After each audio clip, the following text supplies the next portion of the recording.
അബ്ദുൾ ഹഫീസ് കർദാർ, പാകിസ്ഥാൻ ക്രിക്കറ്റിൻ്റെ പിതാവ്. എന്നാൽ ചരിത്രം ഇവിടെ ആരംഭിക്കുന്നില്ല.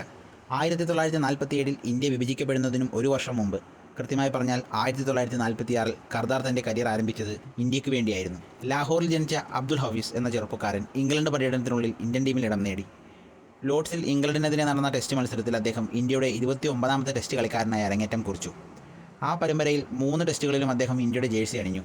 ടെസ്റ്റ് ക്രിക്കറ്റിൽ ഇന്ത്യയെ പ്രതിനിധീകരിച്ച ശേഷം ഉന്നത വിദ്യാഭ്യാസത്തിനായി അദ്ദേഹം ഇംഗ്ലണ്ടിൽ തുടർന്നു. 1947 വിഭജനം സംഭവിച്ചു. ലണ്ടനിൽ പഠിക്കുകയായിരുന്ന കർദാർ സ്വന്തം ജന്മനാടായ ലാഹോർ ഇപ്പോൾ പാകിസ്ഥാൻ്റെ ഭാഗമായതിനാൽ അങ്ങോട്ട് മടങ്ങാൻ തീരുമാനിച്ചു. ആ തീരുമാനമാണ് അദ്ദേഹത്തിൻ്റെ തലവര മാറ്റിയത്.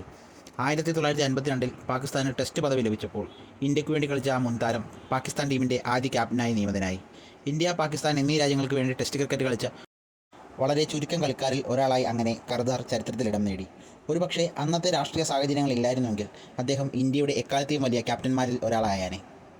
കർദാറിനെ പോലെ തന്നെ ഇന്ത്യക്കും പാകിസ്ഥാനും വേണ്ടി കളിച്ച മറ്റു 2 താരങ്ങളെക്കുറിച്ചും നിങ്ങൾക്കറിയണ്ടേ?